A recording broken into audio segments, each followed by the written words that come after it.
That's another huge mistake that founders make when raising money. Oh, I'm gonna put all my eggs in one basket and hope and pray the bank says yes. Well, that can take months on end. You should be going after private investor money or other ways to get money too.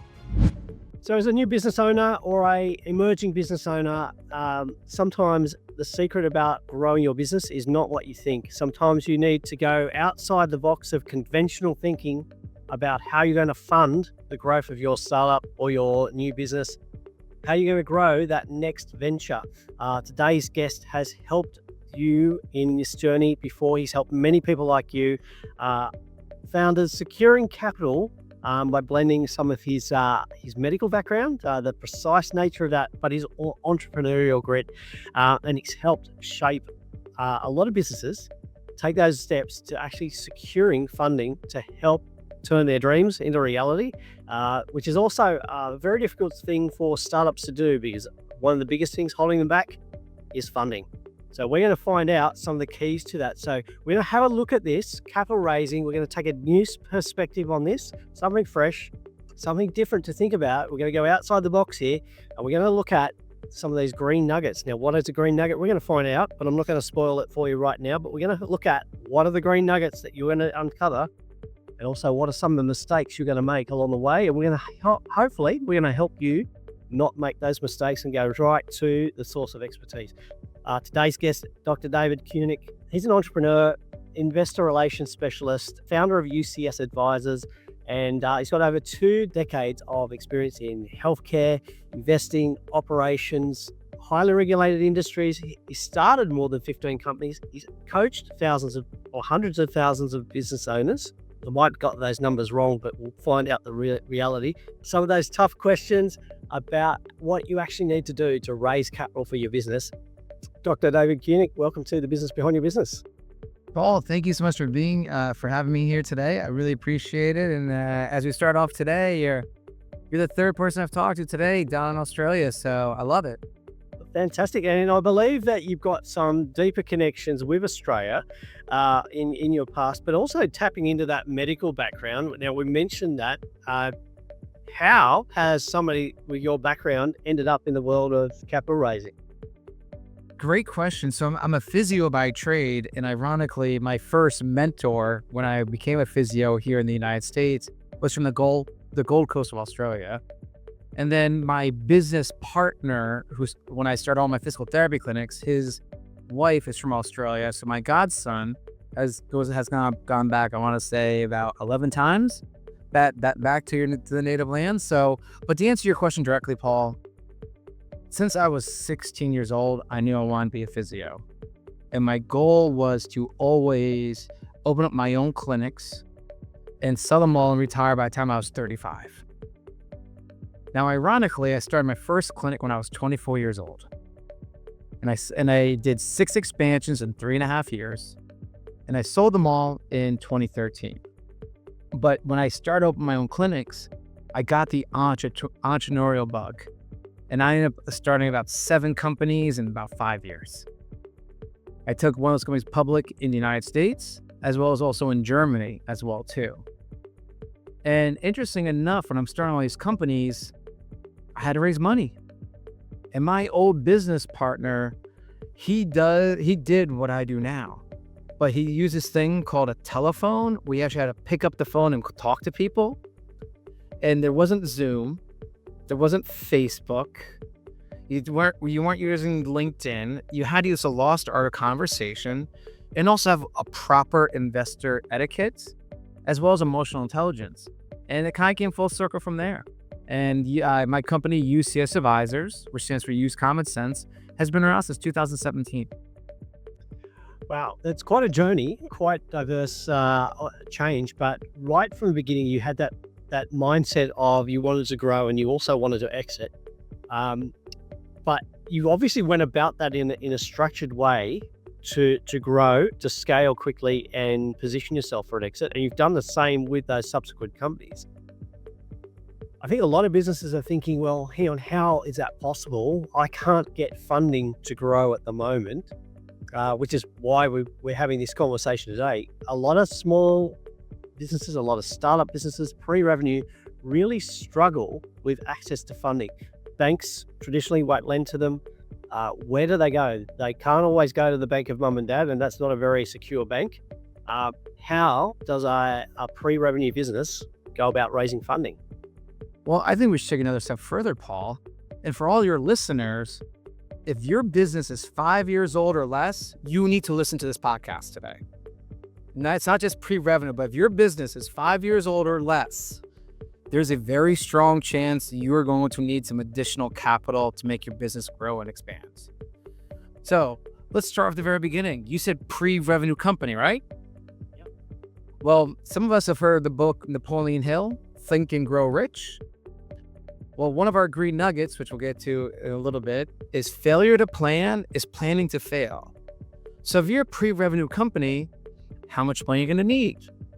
Over what time frame? And there's something called tranches of money, which is where you get a certain amount of the larger amount of money. How much you need per tranche?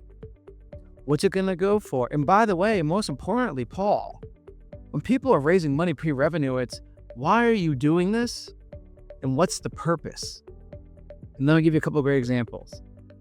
As I mentioned, I had 17 companies. Some of these companies I started, I knew were only going to last 2 or 3 years on purpose.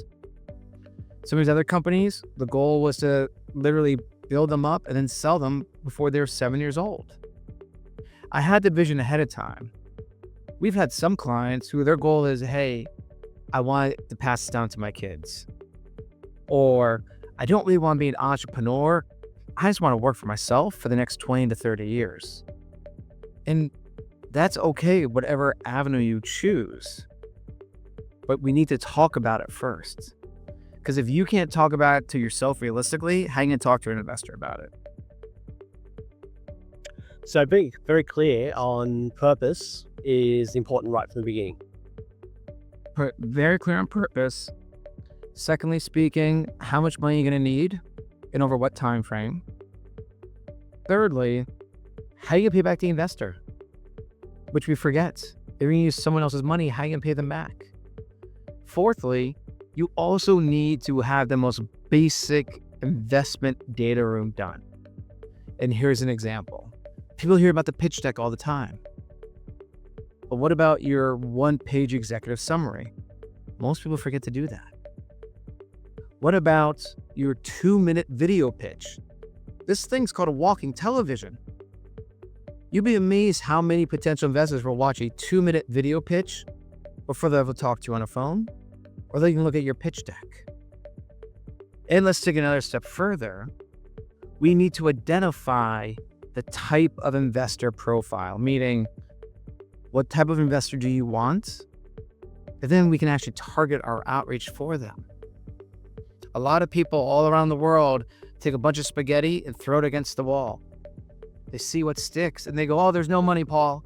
Paul, there's no money at all. No one's going to give me money. Well, no, you haven't even identified. And when we work with our clients, we actually have 7 questions we ask our clients to say, have you done these 7 items? If you haven't, you're only at the tip of your capital raising journey.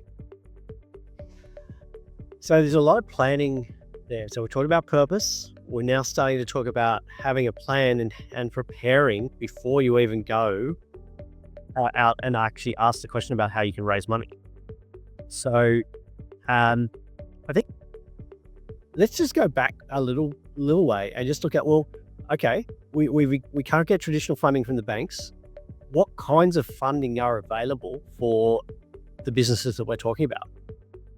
Sure. So let's be industry agnostic. Let's just kind of throw everyone into one bucket, okay? Statistically speaking, if your company is less than 5 years old, you got less than a 15% chance of getting money from a bank, from a traditional bank. But you have private lenders. That's one option. You have something also called alternative lenders. Now, before people freak out and they go, oh, that's a lot of high interest rate. Well, depending on if you want to raise money from an individual investor or a family wealth office or a venture capital fund, that actually might be cheaper and you'll protect more of your equity by going that way. And a lot of times, and here's a general rule of thumb. If you need $3.5 million or less, here's a little secret, Paul. You ready for this? It's called LinkedIn. We call it LinkedIn money. Okay, I'm intrigued. If you need $3.5 million or less, you can find that on LinkedIn. But that's being prepared, having a capital raising system in place, and a few other things. But that's all different ways. And then I'm going to use the United States Small Business Association of America. If you are a pre-revenue company and you're doing a friends and family round, 68% of your investors will come within 3 degrees of your network. Now, I'm going to blow your mind really quick. If you happen to have your phone by you, how many contacts do you think you have in your phone? Just give me a guess. I think I would be conservative and I would say I'd have at least 250. Okay. So I was hoping you would say more like 600 to 1,000, because most people usually have a lot more, but let's say 300, okay? Okay, sure. What is 8% of 300? 24, yeah. Do you know, statistically speaking right now, Paul, you are sitting on 24 potential investors in your own phone that you don't even realize. And those are called your level 1 connections. Think about the last statement I just said. Because when you're raising money, a very big problem us entrepreneurs have is we count other people's money, which is a huge mistake. A second very common mistake with pre-revenue companies is this. They ask for money too soon. What you want to do is you want them to know you, like you, trust you, learn your story, understand your pitch. And Paul, I listened to your podcast. You do a great job hosting. You ask great questions. I'm sure you practice that over time. Oh yeah. Something we tell our clients here at UCS Advisors is you need to practice your 2-minute pitch at least 150 times before you present it to a potential investor. And people go, oh my God, 150 times? And I go, 150 times 2 is 300. You know, that's only 5 hours. It's really not that long. No, it's not. And just on that point, like sometimes you'll think, I'll only practice it 5 or 6 times, but you can guarantee that after that 5 or 6 times, when you go to deliver it, you'll get it wrong. Correct. And here's another thing about, you're talking about, what happens if you can't get funding from banks? That's another huge mistake that founders make when raising money. I'm gonna put all my eggs in one basket and hope and pray the bank says yes. Well, that can take months on end. You should be going after private investor money or other ways to get money too. And here's something that everyone can do on their own. And it's this word called free. It's free for you to go on LinkedIn and to find and connect with at least 200 investors. It just takes some time, but it's free for you to do. It's not going to cost you any money. It's free for you to dedicate 45 minutes once a week to go on this little thing called Google. Don't know if you've heard of it. But you can go find different online forums and seminars and places you can go and learn from other investors and other people that are pitching. So this is where the work comes in a little bit. And yes, it can be a pain in the butt, but we help streamline that process.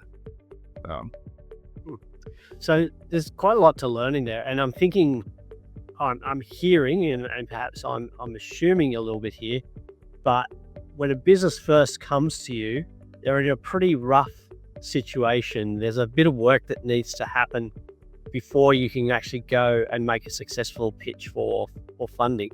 I think you've got a term for it which you like to use, the green nugget. Explain a bit more about it. Sure. I'll explain what the green nugget is in a second. And people come to us, Paul, for one of 3 reasons. One is, I don't want to learn this on my own. and I need someone to teach me that's done it and is also an investor themselves. That's reason number one. Number two, they come to us is that, hey, I haven't raised at least 50% of the money I need within 6 months. I'm probably doing something wrong. Or number three is, I'm getting told no all the time. I'm kind of new at this. My lawyer can't help me. My accountant can't help me. What can you do? And here at UCS Advisors, it actually started back in 2018. I started to tell people, you come to us, you're like a dirty green nugget. It's our job to shine you up and shape you like a nice, shiny green diamond, then show you off to the world. And then from there, on LinkedIn for the last 3 years now, twice a week, we post Dr. David's Green Nugget Advisory Tip. So we give an advisor tip on capital raising. And part of capital raising is networking skills, presentation skills, follow-up emails, using a mixture between marketing, sales, presentation, networking, and capital raising. And that's what a Dr. David's Green Nugget tip is. Wow. So people are coming to you and they've got one of three main problems, and you're helping take one of those three problems, polishing it up, helping them with the work. What is the outcomes there? Are people coming just expecting a quick response, or are they finding that they actually need to do a lot more work than they thought and they're prepared to do it? So it's a great question. The way I set up my company, UCS Advisors, was 3 packages. Paul, you don't know me and I don't know you. And you know and I know if you are a startup, every dollar counts, correct? So why should you pay a large monthly consulting fee? Makes no sense, right? You don't have the money for that. So we actually do a 10-hour package because there's a lot of work you can do on your own. And then we move at your pace. Some clients want to meet every week. Some clients want to meet once a month. We have some clients we only meet once a quarter with. Then we also offer a 25-hour package where we're getting now deeper into the weeds and doing deliverables. And for some people say, listen, I want my hand held for 6 months. We do a 6-month VIP package. So what happens is some people will come to us, and I'll give you 3 examples. One example, the person was told no all the time and couldn't figure out why. He had over 150 investors in his pipeline. Well, his presentation was horrible. And the way he answered questions was even worse. So we mainly worked on his presentation skills and how to do a proper email follow-up.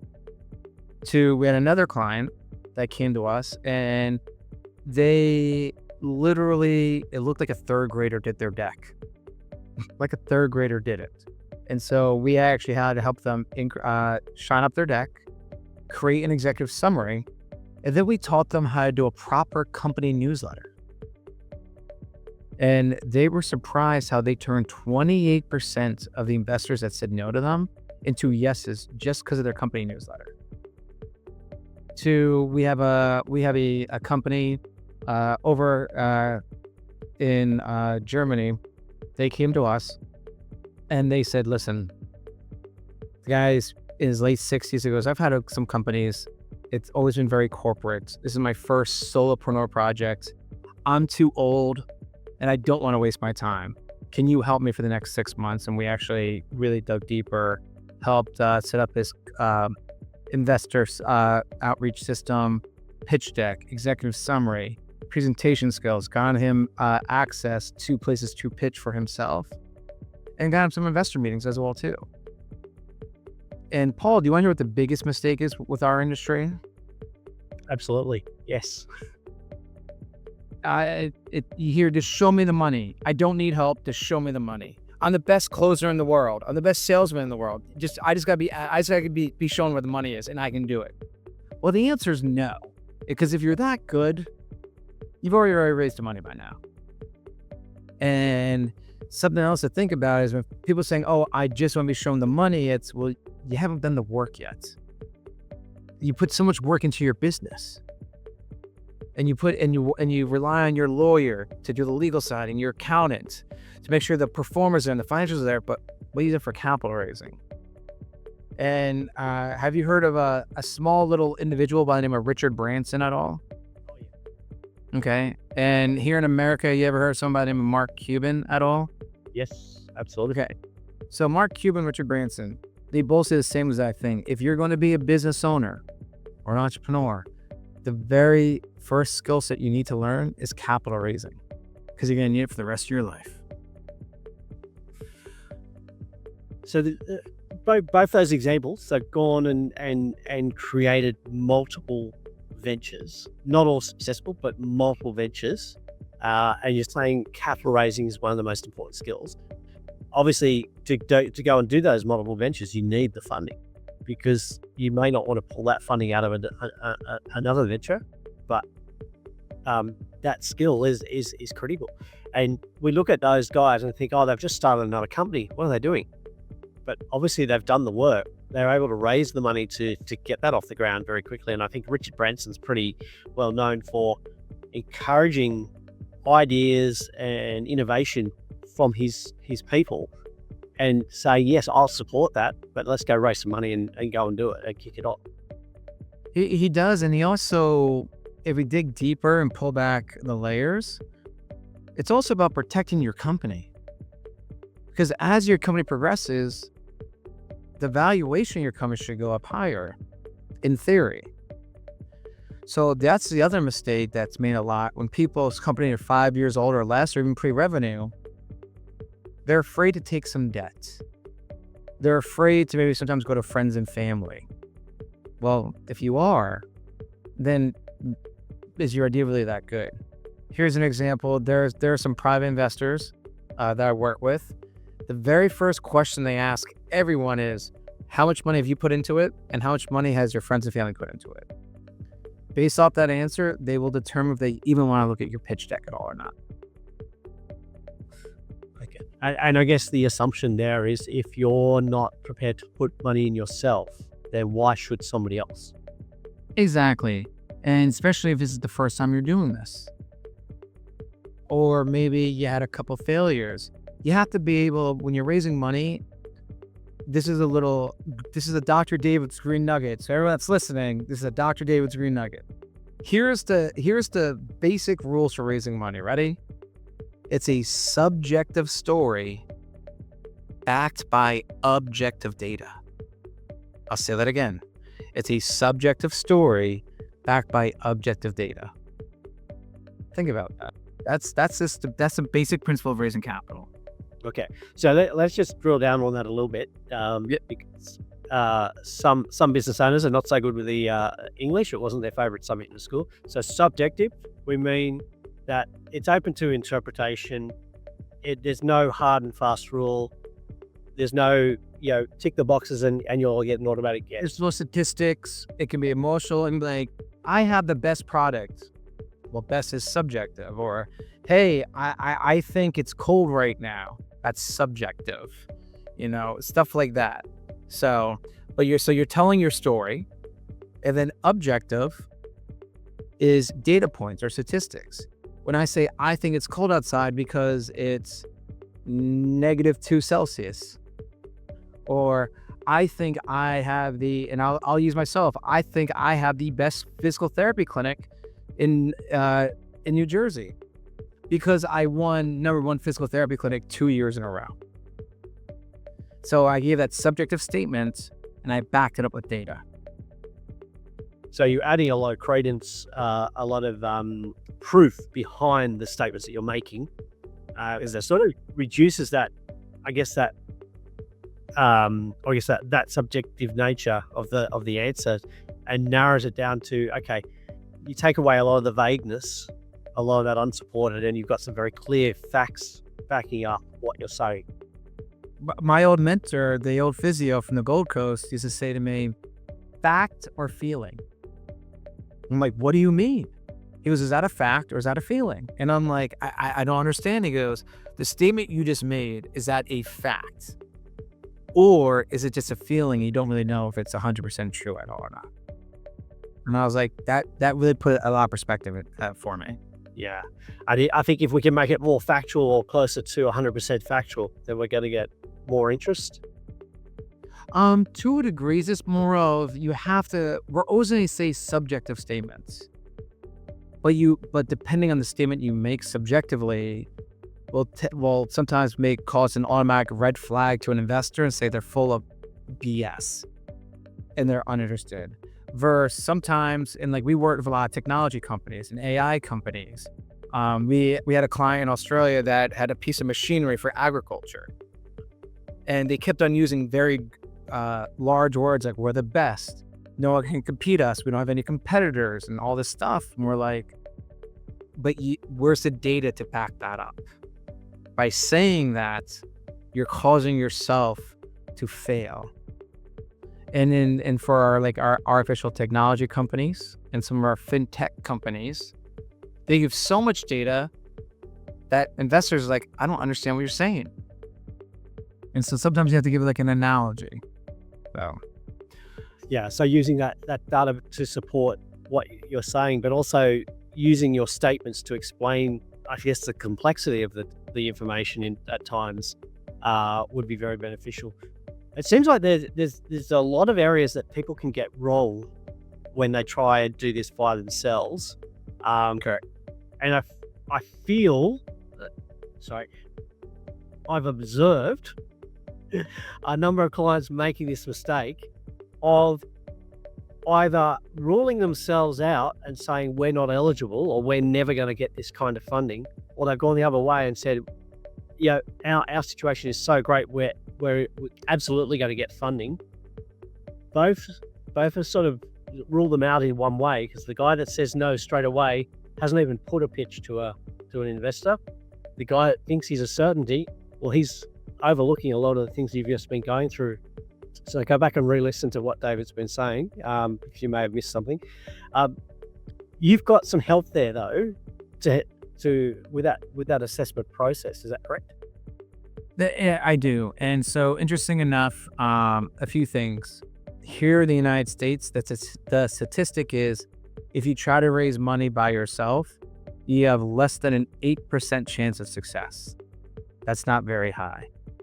Also, what we do on our website, which is ucsgreatness.com, because our goal is to help bring out the greatness in everyone. So our website, ucsgreatness.com, we have what's called a free investor ready quiz. We tell people, take the quiz. Maybe you don't need our help. Maybe you are ready to go. But it's also, this is the physio in me, as I take a medical approach towards business. The best place for you to fail is here in front of me, in a controlled environment. We're not going to judge you. I'm an investor myself. I work with investors. We'd rather have you fail in front of us, because that leads to another very common mistake. And here's another Dr. David's green nugget, Paul, for your audience. Ready? Before you take anyone's advice on your capital raising journey, whoever's giving you advice, ask them some very simple questions. When's the last time you invested in a company like mine? And how many investments have you made, private investments, in the last 12 months? If the answer is no and no, you may not want to take what they're saying very seriously, because that's what we get a lot here at UCS Advisors is, oh, well, I've talked to this person, I've talked to this person, I've talked to that person, and they all told me these things. I go, great. How many of them are investors? Oh, none of them are. How many of them have ever raised money for a company before? None of them have. Well, why are you taking their advice then? That's like me going to a mechanic, asking him how to teach me how to literally make a 5-course meal at my house. I wouldn't do it. Yeah, absolutely. So there's some challenges there that we get the wrong advice from the wrong people and are asking the wrong questions, but you've sort of helped us not make that mistake. You've got a very simple checklist to help us identify the questions we should be asking, who we should be asking them to, but also, are we ready? And that's true. And we also can figure out the top 8 to 10 questions an investor will ask you just based off of your deck. And something we also do too is we use something called the positive power of negative preparation. It messes with your head when you hear it, the positive power of negative preparation. So what that means is, Paul, if I know I'm going to present to you an idea, I need to figure out every potential question you're going to ask me, so I have at least some type of response. And that's the positive power of negative preparation. And sometimes our clients are like, oh my God, we spent 2 hours prepping for this meeting and it lasted 10 minutes. I go, that's a good thing, because you had their questions already prepared to answer. Yeah, that's good. Great advice there. So just recapping there, a business owner, even up to 5 years in business, shouldn't be ruling out capital raising as a source of funding to grow and expand their business. That is correct. And let's add another little caveat to that. Paul, if you need money for your company 9 months from today, that means taking out an extra credit card. That means maybe doing a line of credit. That includes doing a bank loan. That includes asking friends or family. You need to start today. And if you ask founders, if you have a business that's 5 years old or less, ask them, will you need additional money for your business 9 months from today? If the answer is yes, you need to start planning now. Yep, absolutely. So you're saying 9 months from today, is that a standard or a typical time frame from when you start working with a business before they actually start seeing any funding come through, or is it longer? I've seen shorter, I've seen longer. I've seen a client get funded in less than 6 business days. That doesn't always happen. I've seen people take 2 or 3 years, because sometimes they just don't want to take the advice, or they want to be stubborn and do it their way. But in the ideal world, it's 9 months, because now you're also negotiating from a position of strength and not scarcity or out of necessity. Also, if we were to look at the general timeline, it takes on average 8, like the number 8 touches with an investor before they write you a check. So I don't know how to play cricket. I only know a game of rounders. That's like going 8 for 8 in playoff baseball, or going 8 for 8 in 10-foot putts. It's just not going to happen. It's very difficult to do. So the timeline of, you talk to the potential investor, then they do a follow-up and another follow-up. Then they might be doing 60 days of due diligence.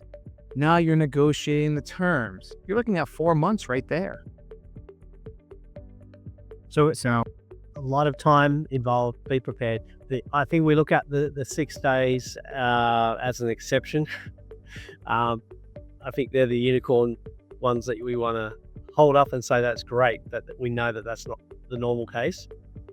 So there's some time frame involved. There's some investment in there, but there's also a need to recognize, and I think this is the critical thing, is that as a business owner, unless you've gone through this, unless your business is capital raising, you need help from somebody that's experienced, done it before, and is willing to invest themselves. Would that be a fair summary? Very, very fair, and it's a skill set you're going to have for the rest of your life. And very important, as we said, as you touched on, Richard Branson, Mark Cuban, essential skill.